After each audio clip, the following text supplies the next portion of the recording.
जिस दौर से हम गुजर रहे हैं, हमारे मुल्क में वक्त के यजीद भी है, फिरौन भी है, बहरूपिये भी है, मुनाफिक भी है। उस दौर में दादरी पर ओवैसी, बाबरी पर ओवैसी, 3 तलाक पर ओवैसी, तबरेज़ अंसारी पर ओवैसी, पहलू खान पर ओवैसी, आसिफा पर ओवैसी, अज़ा पर ओवैसी, एनआरसी पर ओवैसी, सीएए पर ओवैसी, हिजाब पर ओवैसी, बिल्किस बानो पर ओवैसी, यूसीसी पर ओवैसी, जुनैद नसीर पर ओवैसी, बुलडोजर पर ओवैसी। अगर हमारे हर मसले पर ओवैसी तो हमारे वोट का हकदार भी ओवैसी। आज असदुद्दीन ओवैसी साहब के अलावा पूरे मुल्क में कौन हमारी आवाज है बताइए? क्या राहुल गांधी हमारी आवाज है? क्या प्रियंका गांधी, सोनिया गांधी हमारी आवाज है? क्या नीतीश कुमार, अखिलेश यादव, अरविंद केजरीवाल, ममता बनर्जी हमारी आवाज है? क्या दूसरे पार्टीज के मुस्लिम खायद हमारी आवाज है? वो दूसरे मुस्लिम खायद का ट्रैफिक में ही फंस जाते हैं, उनका मुंह ही नहीं खुलता कौम के मसलों पर। जब तक उनके खुद के पार्टी के लीडर्स नहीं बोले वो कुछ नहीं बोल सकते। आज से कुछ महीनों पहले राजस्थान में जुनैद और नसीर को जिंदा जला दिया गया था। उन्हीं के कातिल ने हरियाणा में एक यात्रा निकाली, लोगों को भड़काया, फसादात हुए, मुसलमानों पर हमला हुआ, उनकी दुकानें और घर जला दिए गए। हमारे एक इमाम साहब भी मस्जिद के शहीद हो गए थे। तब असदुद्दीन ओवैसी साहब के अलावा कौन से लीडर ने उनके लिए आवाज उठाई बताइए?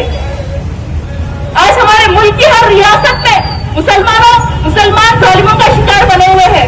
उस दौर में तेलंगाना में किसी की मजाल नहीं है कि वो हम पे जुल्म ज्यादती करे, हमारे साथ नाइंसाफी करे। आज पूरे मुल्क में सबसे ज्यादा माइनॉरिटी बजट तेलंगाना स्टेट में है। क्या ये हमारी जमात, हमारे कायद, हमारे इत्तेहाद की बदौलत नहीं है? तो हमारा काम है कि हम हमारे कायद का साथ दें, उनके हाथों को मजबूत करें, उनकी ताकत में इजाफा करें, उनके हौसलों को और बुलंद करें। बस आप लोगों से इतनी अपील है कि अब मुत्तहदा तौर पर अपने वोट का इस्तेमाल करें। आज के हल्के के जो गंजटी उम्मीदवार है कांग्रेस के, उनको सिर्फ 2 बातें बोलना मालूम, हिलते ढुलते हिलते ढुलते बोलते रहते। पहले वो ये बोलते कि अम्मा यहाँ पे डेवलपमेंट नहीं करी, उन्होंने बेचारे सही में पढ़े लिखे नहीं है।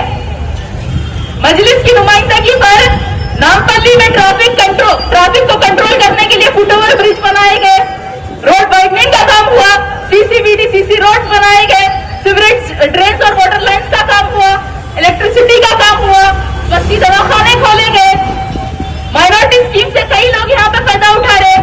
और मजलिस की नुमाइंदगी में नामपल्ली हल्के में माइनॉरिटीज के लिए गवर्नमेंट जूनियर कॉलेज और लाइब्रेरी भी खोली जा रही है। अब अगर उन्होंने बेचारे पढ़े लिखे नहीं है, इसमें कोई हमारी तो गलती नहीं है।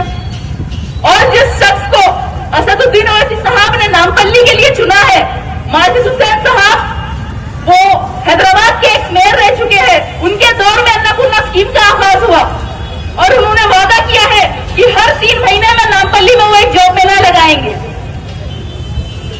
जो कुछ दिन पहले रेड हिल्स में अफसोसनाक वाकया हुआ, माजिद हुसैन साहब पूरी नामपल्ली टीम के साथ 15 से 20 मिनट में वहां तक पहुंच गए। वहां के लोगों के साथ से हॉस्पिटल से लेके पोस्टमार्टम से लेके तस्वीर के साथ तस्वीर हुए तक माजिद हुसैन साहब शहीद हुए लोगों के घर वालों के साथ थे। तो ये ऐसा शख्स आपका लीडर बन सकता है। क्लब्स में, पार्टीज में नजर आने वाला शख्स आपका लीडर नहीं बन सकता। और जो दूसरी बात, वो कांग्रेस के उम्मीदवार बोलते हैं कि एमआईएम जो है बीजेपी की बी टीम है। टोटल लोकसभा में 543 सीट है। 2014 में एमआईएम ने सिर्फ अपने 2 उम्मीदवार खड़ा किए, फिर कैसा कांग्रेस हार गई। 2019 में एमआईएम ने सिर्फ 3 उम्मीदवार खड़ा किए, फिर कैसा कांग्रेस हार गई। मेघालय, त्रिपुरा, नागालैंड, छत्तीसगढ़ और ऐसे कई स्टेट है जहां पे एमआईएम इलेक्शन नहीं लड़ती, फिर वहां पे क्यों कांग्रेस हार रही? अपनी खुद की कॉन्स्टिट्यूएंसी में राहुल गांधी अमेठी में हार गए। जब आप में दमखम नहीं है बीजेपी से लड़ने का तो दूसरों पे इल्जाम लगा रहे। और नामपल्ली में तो BJP, Congress, RSS, VHP, Bajrang Dal सब मिलकर काम कर रहे।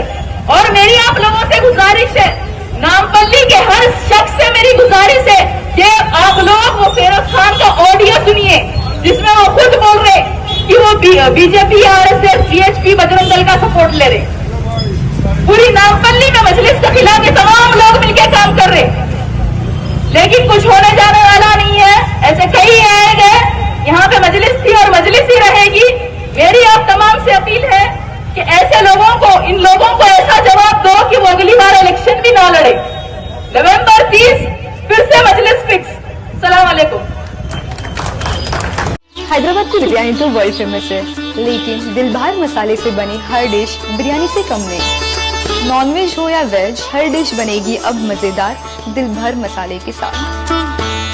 अब रोज बनेगा हैदराबादी जायकेदार खाना आपके घर भी दिलभर स्टाइल में। दिलभर मसाले, असली मसाले, हकीकी जायका।